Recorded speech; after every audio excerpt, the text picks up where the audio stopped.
pu chun le zo sing song ai cheng tol kon na lên sa ngày lai cheng in sin bang adot sing ngu mol pe vang kho kum som nga tin na golden jubilee da aginta hung thong thung tai jubilee di lo pi thong gin ngày se hang zo la hang gam ma oi ding de nge jubilee da che ma sa pi le pu chin ngày cheng khan kho gel do in zai lan o yu tin nit nom tang kho lang tao te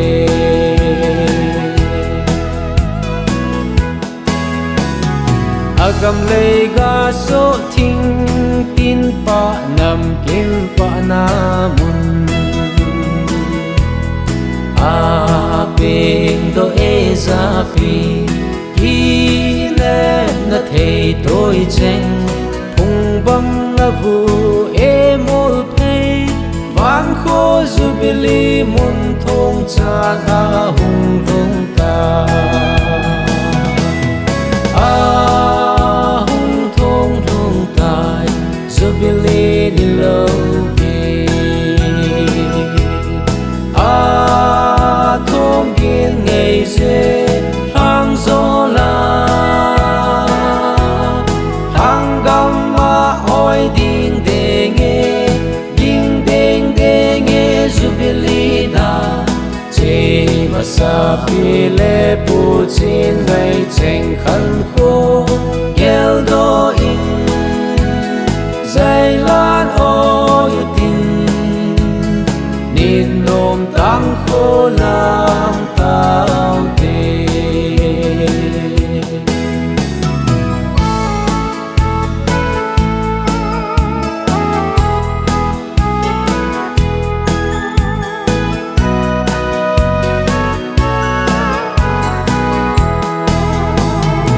agam lei tol kun cheng in ka be lui ka pa the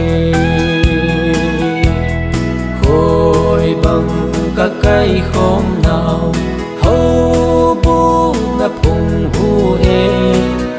som ma lui pi bang in ka gal kai tao ve hallelujah amen hung thong thung tai jubilee di lo pi thong gin ngày se hang zo la hang gam ma oi ding de nge jubilee da che ma sa pi le pu chin ngày cheng khan kho gel do in zai lan o yu tin nit nom tang Golden Jubilee Tournament closing ceremony hung zo sin Bonavin sun pa closing ceremony program patnalam anangai to tawitin compare kay kahin sports secretary kamin lulun opening prayer hi punet khulet committee member hung hintin welcome address and presentation from Golden Jubilee Committee solo song Mr. Tong Minlal speech Pu Lang Min Lien Elias Johnson special contractor hintin guest of honor Pu Ot Khulen Lufo social worker Pu Let Min Thang chairman Kana area trucks organization Owners Association functional president Pu Sei Zakap Khong Sai social worker special number Miss Ding Ding speech from the special guest Colonel Yuvraj Chauger Commandant 43 Assam Rifle Chale Pu Lun Khuthang Hokip President Kuki in P Chandel speech from VIP. Hintin chule vote of thanks Pu Pau Hugin Hokip Chief of Motpai. Closing prayer Pu Seichon Church Pastor. Chule kick off timing hung hidi hin tun opening prayer ading in Pu net kulet machu phat ka hin pe. Akhanga nami te tau na sang jinga tu na jong ke ho tau na sang jing ba nam ka pa pathin amasa namin lupi kan thang ba ni hi jing ka pathin tu ni pha chamcha program kan nei khom du hi che program kan nei ni wa ngai lu jala ko nang ki nei jingun jinja ho jong chile akiche le jal ho jong pataka cha a ka to na mun ding cheu kan jo the je ben masa na min lupi kan thang ba ki ni hi ka program te ho nang apana achai changya ni lam kai ba kala ba buina ha sanang hlung thei ding thil ho yo si to nei chum kan ti win ka bon chawa de hin ka pa ka yu jesu christa min ko ta win hi amen. Tun welcome address and presentation Golden Jubilee Committee hon phathing kilale phante. Phat masaperin tuni ko Golden Jubilee Tournament tarik somle liapat somle ko chan Jubilee Tournament achai chan ge in mapui ba pa pathin thangwa na ka hin pe in Jubilee Tournament he om ding le om lo ding he kyau na anakinayin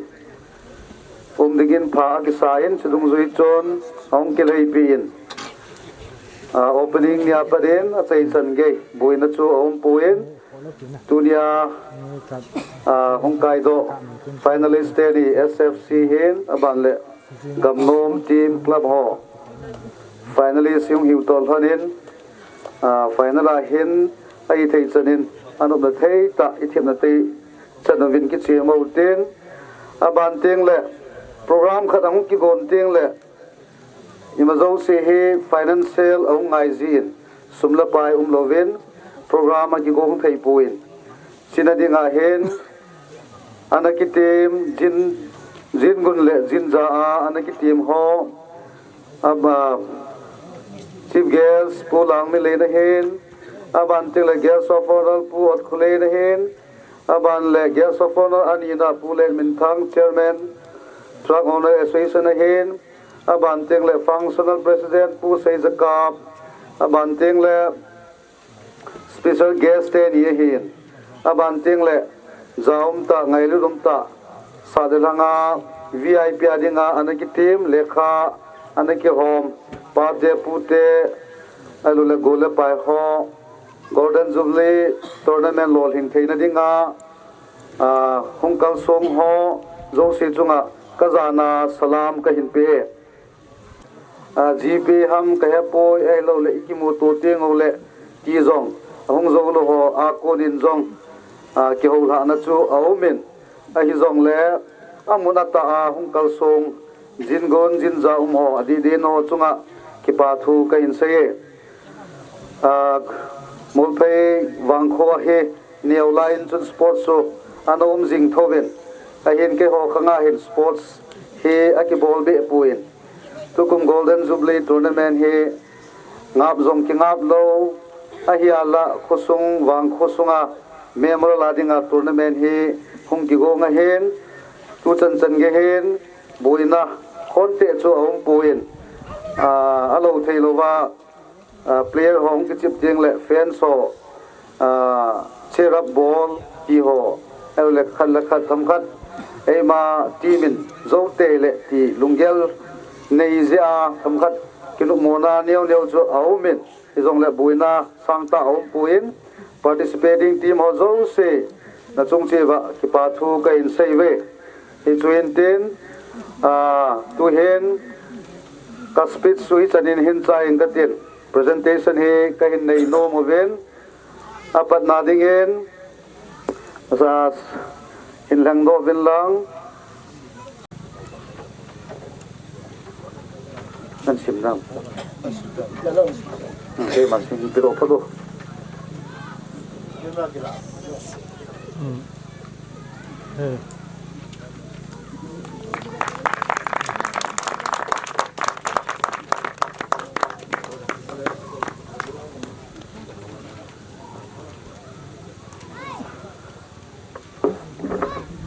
singilang simmasangai hopdo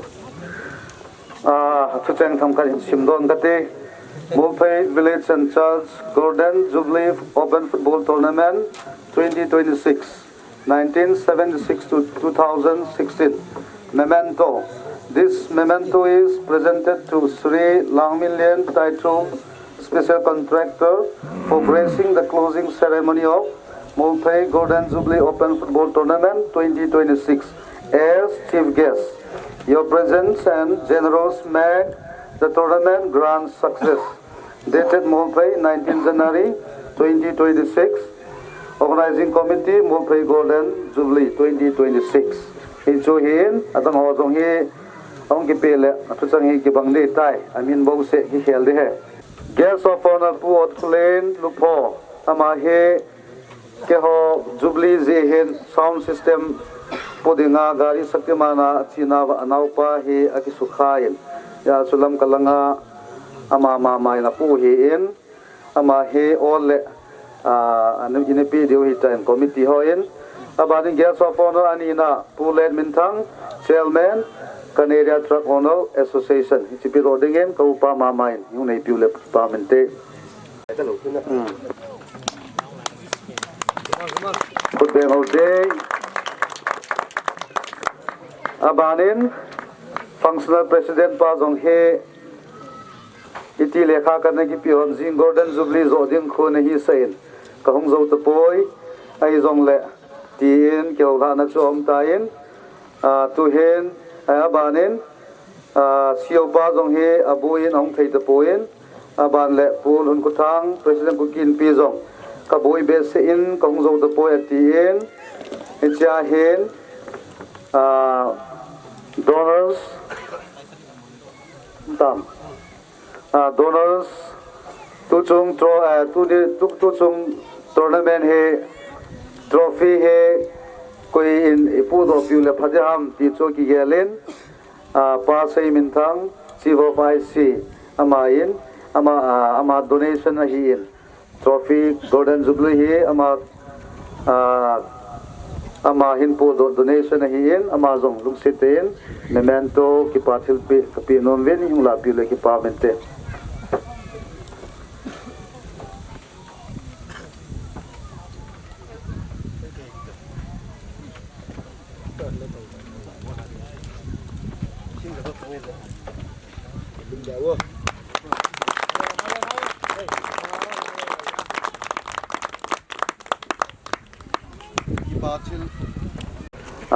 Padaban conductor pa compare pa itive tun solo Mr. Tong Miller parim ki lalachan ki pamente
Hangvan asin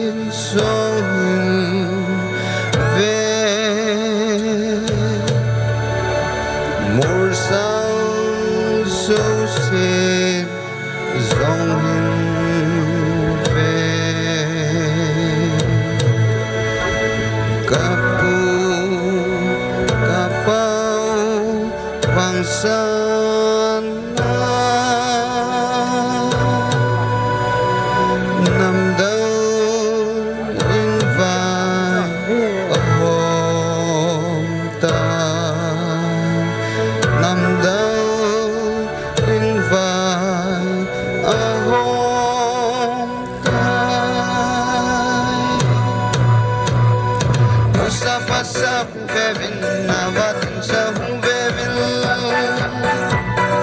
sitin batin vevin yang sia hongi usa passa vevin navat sa vevin sitin batin vevin yang sia hongi yang sia hongi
Nãy sau là khát về khụt hà beng về biểu tên lệ.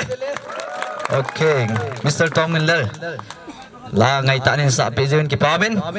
tuhin abana speech from Pu Lang Min Lane Elias Johnson special contractor mà phát hung idin tu naman phát man tam ta cho in kila le kịp ba bên te cái sinh lâu bên dòng lên một cái Golden Jubilee Committee ten chief guest dia nang thật jiwon no tunga cái pan nào cũng hi tuni azao boy guest of honor Ule Min Thang chairman hin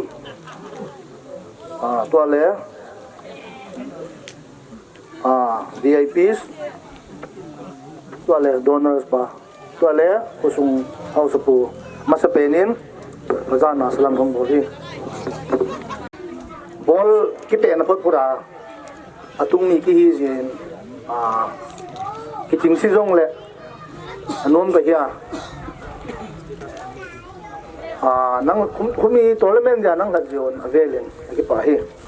toale igam sungwa ring en thu ne ko gen nga ba chillain tournament na tam seng jin tournament i khawa tu khang khumi khangaring an hoi mama tu khangaring elle hoi non sia ball be ten sportsman ad hile ni sa to ki ven na dia ki tum hi zein akhu khwa tournament ki ball pen thapat kya le sia tam nang ki khom ko ka gen hi toale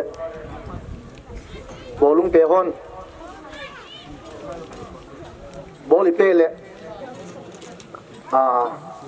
tam sunga to philowa aban pa asang kai pa hilo ri aya sele lo ri tam sanga tournament a gol bange tuni mul pya na ke mal le mul pe o tournament sanga tournament gol hi sunge khum na tup ding aban ba na tup di hi to na gol pe ya aya sel tum te ni chi om lo bol na pe ya english ten one success leads to many achievements bola na success ya hu success lo chin ma hu mon dum dum ang pe hi hum jein na ball pe zin ISL ka pe zo si a ilit tung siwang chio na to san dingun ball na pe pot le ball na lo chin le a pasienin lo chin na khu alam bitung to manang pi di hi chi play lo ko gen nun hi gen saudi jong sia thu gen thei lo ka hi tâm tình ngawang len gen khiel gen wal ngai dam bai organizing committee te khadang pe hel len ken nong leo khat ki thopin na pe wang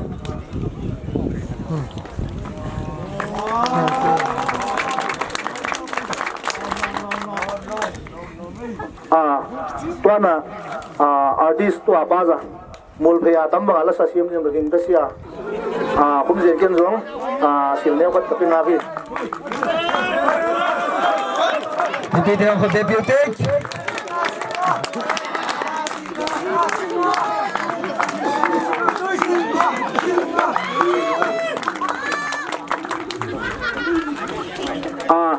Abana spis kanai lo ni zian abana la sa di nu zong oye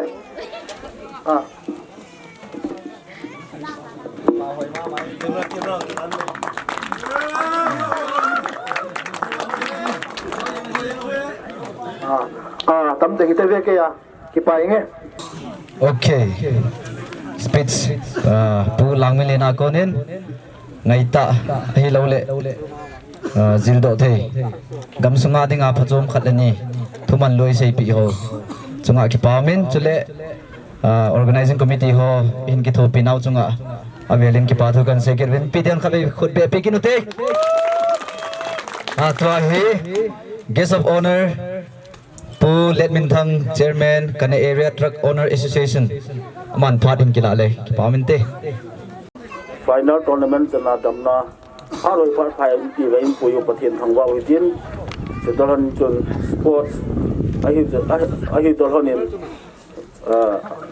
kamaya gas pain sei ban chu neu khan sei lang tu khangi drug sia hat ma jingin hang tha zapang lang ho hi ahi theya hi le sports langai ha lu dai lu do wa itia tu drugs apa na ki kang se wa physical fitness ha bol wa military yan lang defense langai tilam pang hilong le physical fitness ha bol ai bol wa ipathin ho to ki to a itia ta sai si mu wa mabana kali se diu hi khang kha lang ga tip na nom pin kha re hin ti tu sports to na kan sei do nom dan tin tu sei thei lo ge hin mi na sei piel sei walu ma no pathin min ki ngai da mu tin tun committee ho khat ung in tin ka zo kham min pi nge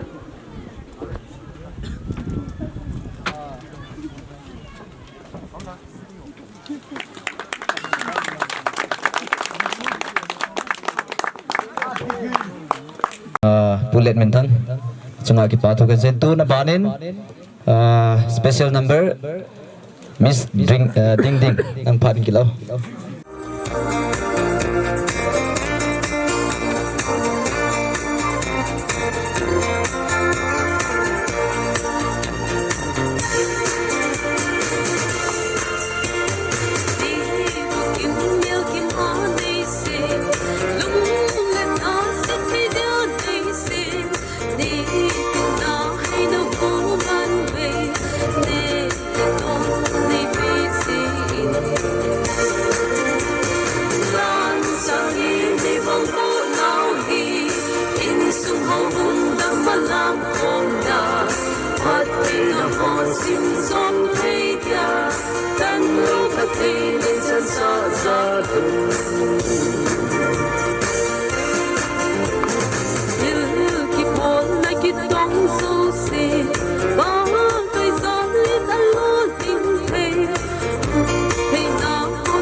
vote of thanks pu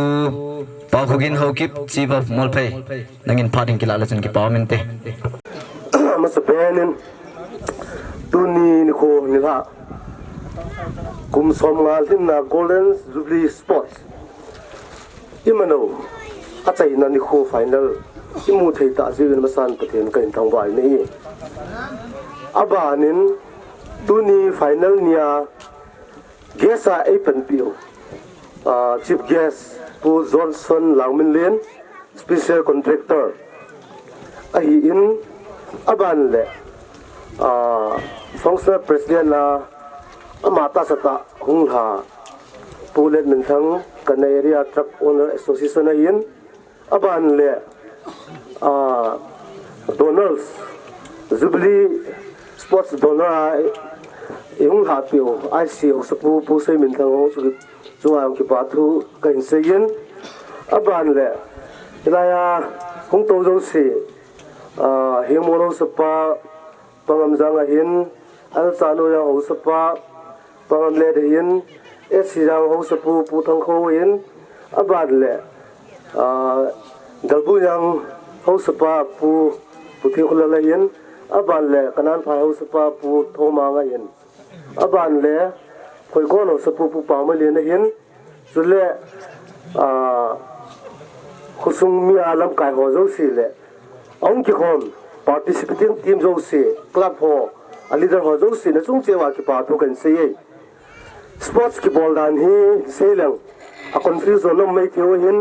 mai ri ga zo a ki pana sports si area hi ki ball be lo hi tan ki on ka in go no hi le akum sim sia ding hi boy tu kum somwa thin ra khole ho bung kum somwa thin na a hi ta ja chu sports to Golden Jubilee Sports Theotin ball thaute tia chu decision kan lawa hung ki ball hi ti chu mi pite het dinga kain phone do a he sports langzo chu mano tautin selin yom be se pon se hel se warm le pathimen ki garam taute ka ki pai ton closing ceremony closing prayer pu sei chon church pastor nangin phating kilala chun ki pawmente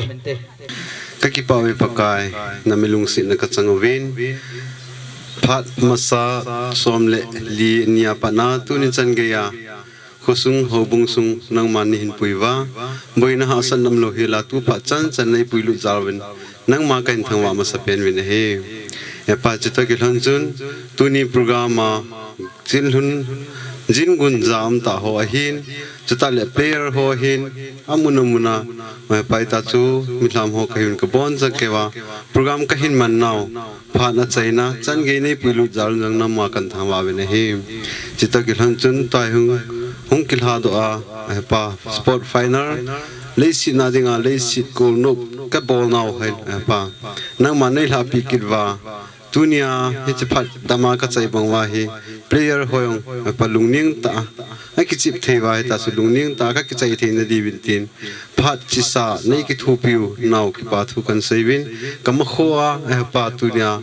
final hin pairing te ni jo nang man lungni na le pa itia chu lung ke he tun ta hin kho hin manwa boina ha sanam lo a ki chai theina din tin na khona pi do in thangwa pum i hui hung pakai de ta su kristamin kan thum zo we hi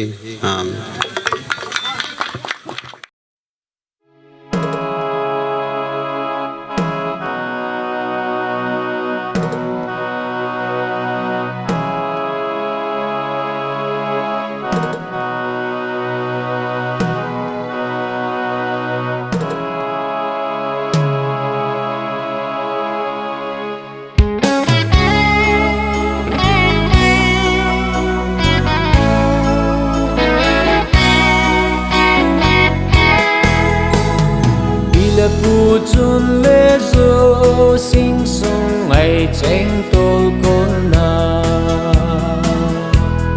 lên sa ngai lai cheng in sin bang adot sing u mol pe wang kho kum som nga tin na Golden Jubilee da aginta hung thong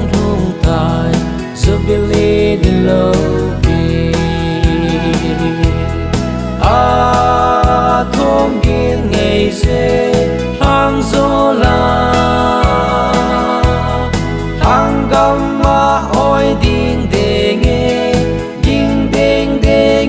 Zubilida chỉ mà sa pi lệ pu chín ngày tranh khăn khô gel do in dây lan oi tin nít nôm tăng khô lang tao tê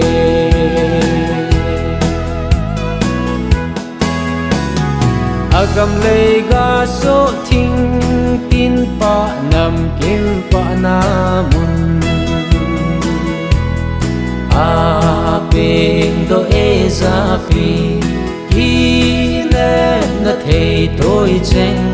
phung bang na vu e mol pei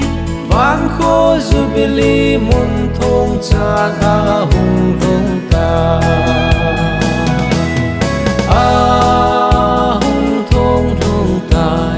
Zubili di lobi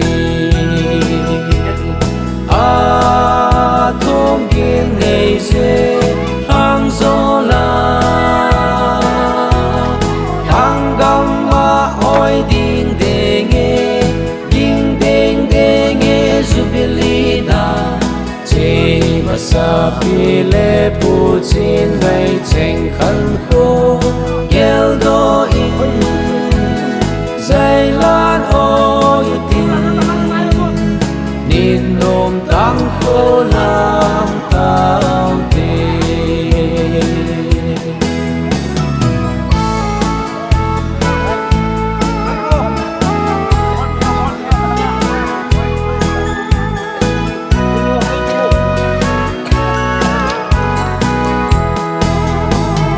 agam lei to kun cheng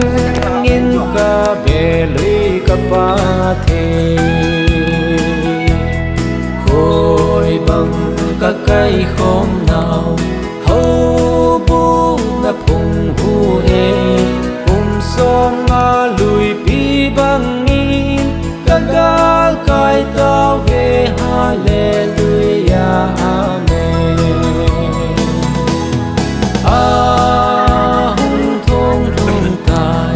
Zubili di lobi a thom kiên ngày dê hàng gió la hàng gam ma oi ding de nghe Zubili da chỉ mà sa pi lệ pu chín ngày tranh khăn khô gel do in dây lan oi tin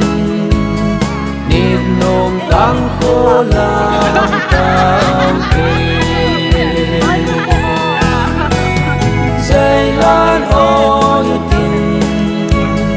nít nôm tăng khô lang tao tê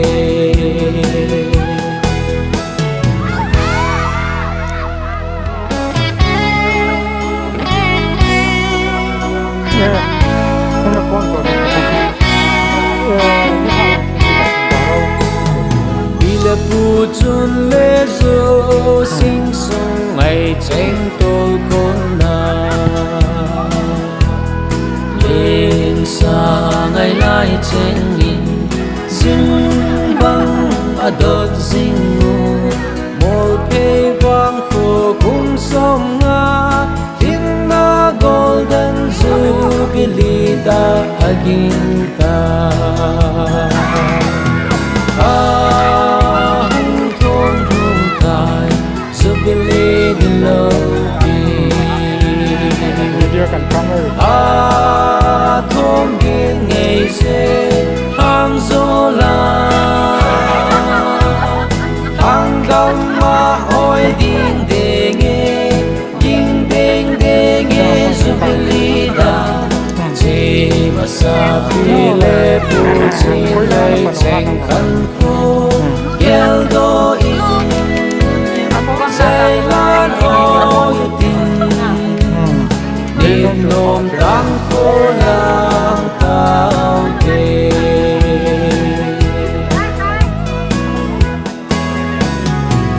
agam lei ga so thing tin pa nam kim pa na a bing to ezapi ki le na thei tôi cheng ung bang la vu e mo pi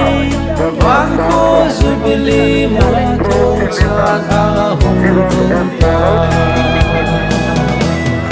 a hung thong thong tai zubili lo ke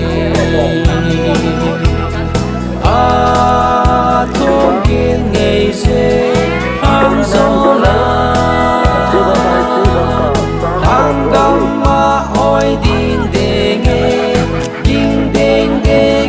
zubili na che ma sa pi le pu chin ngày cheng khăn khô gel do in dây lan oi tin niềm nôm căng khô làm tao tê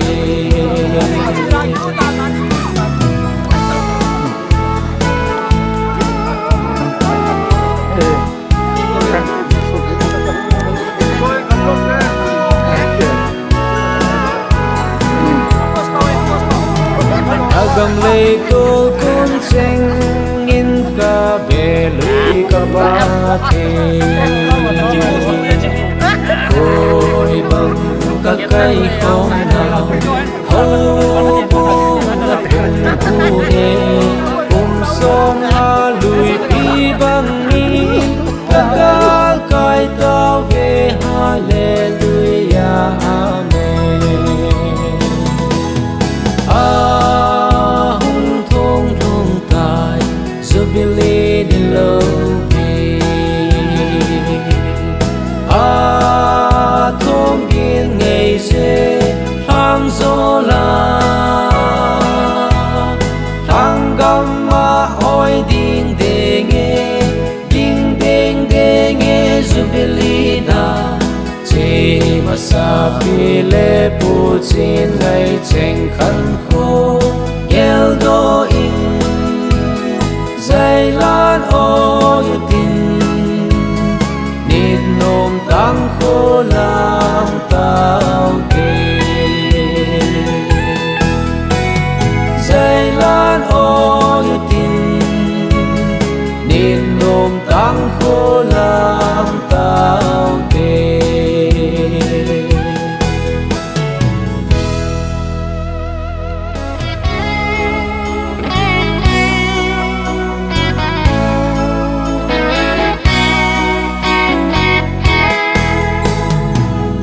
pu chun le zo sing song ngày cheng tol con na lên sa ngày lai cheng in zing bang adot zing mu mol pe vang kho kum som nga tin na golden jubilee da agin ta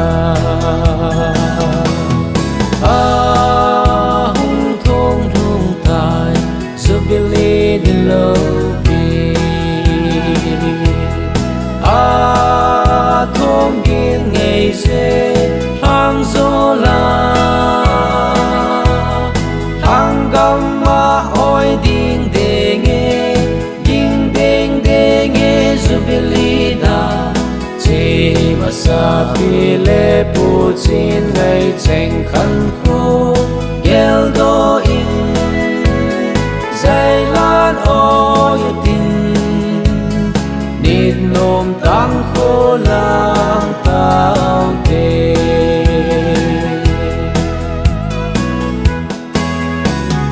agam lei ga so thing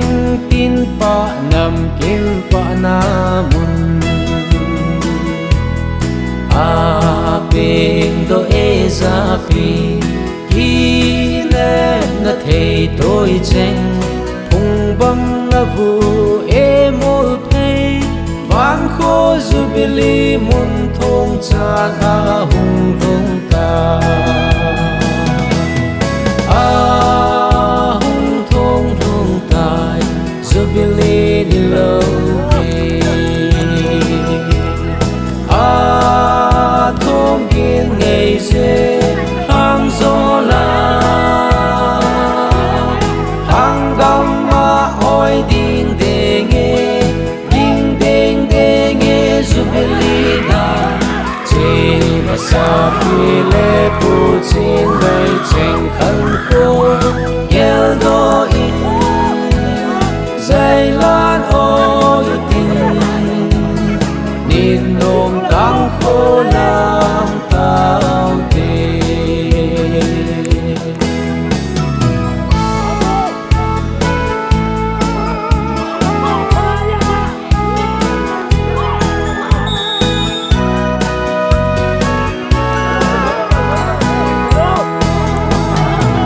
agam lei to kun cheng in ka be lui ka pa the ôi bang ka kai khom na ho bu na phung hu e som ma lui pi bang ni ka kai tao ve hallelujah amen hung thong thong tai jubilee din lo pe thong gin ngày se hang zo la hang gam ma oi ding ding e jubilee da che ma sa pi le pu chin ngày cheng khan ko gel do in zai lan oi tin nit nom tang kho lam tao te zai lan oi tin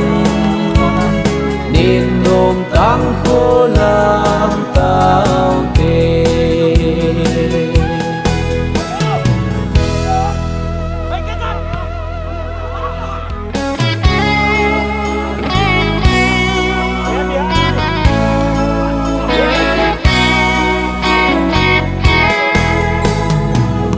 pu chun le zo sing song ngày cheng tôi con na lên sa ngày lai cheng in xin bang adot sing mu mol pe vang kho kum som nga tin na golden jubilee ta aginta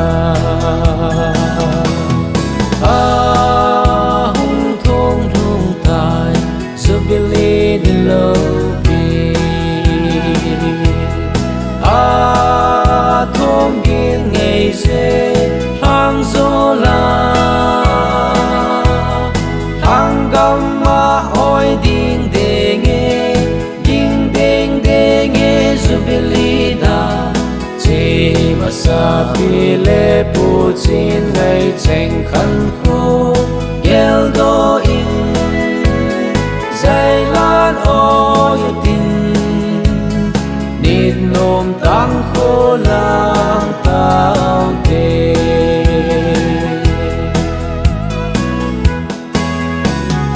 agam lei ga so thing tin pa nam kim pa na mun a ping do e za pi na thei tôi cheng hung bang na vu e mol phei vang kho jubilee mun thong cha na hung rong ta hung thong rong tai jubilee di lo pe thong gin ngày se hang zo la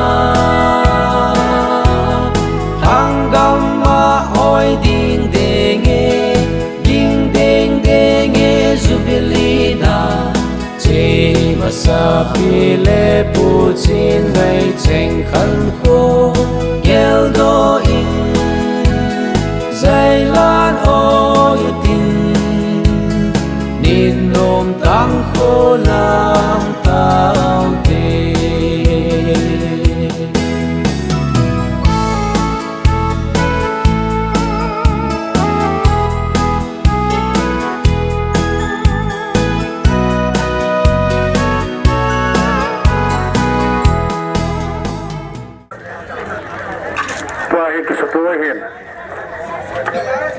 Sports Secretary pa he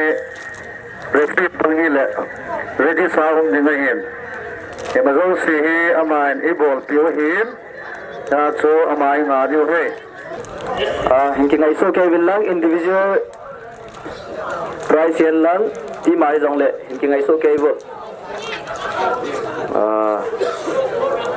the Molpoi Golden Jubilee Tournament Best Forward goes to Cohen Benetiwan. Okay. Mr. Henderlin, Sazik Football Club. Kilala sa bando.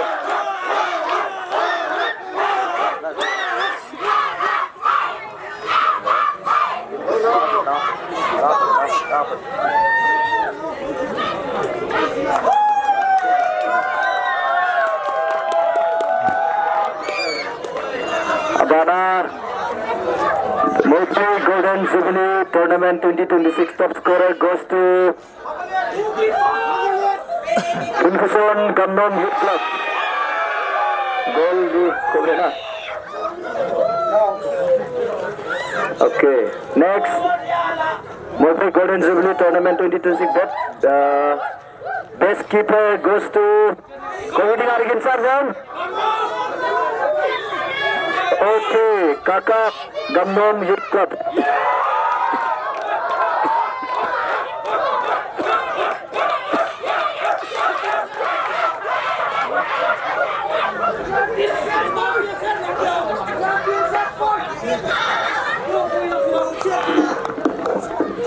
The Multi Golden Jubilee Tournament 2026 Best Discipline Team, Best Team goes to UKB United Cousin Brothers.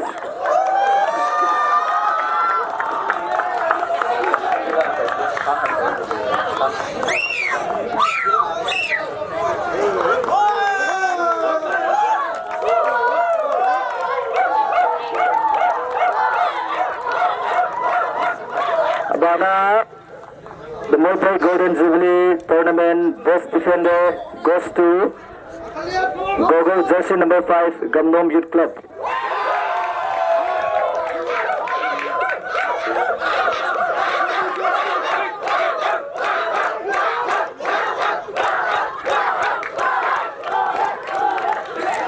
The Multi Golden Jubilee Tournament 2026 Best Midfielder goes to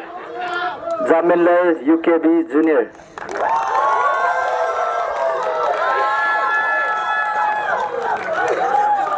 चाहे award individual के लिए सिमी अपना उनके भी तायो से टूर्नामेंट चोंबे हिन okay the Multi Golden Jubilee Tournament 2026 runners up goes to Sazik Football Club.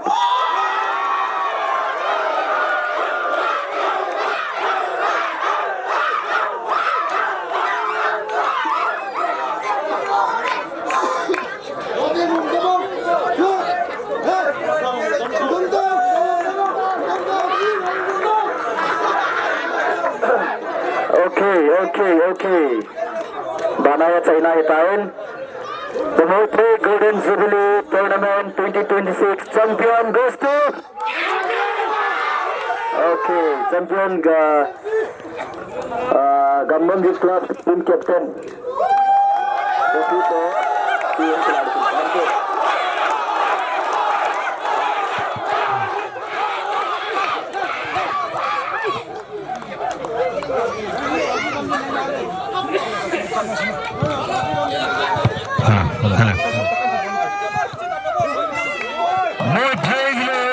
Golden Jubilee Open Football Tournament champion goes to M. Gamnon.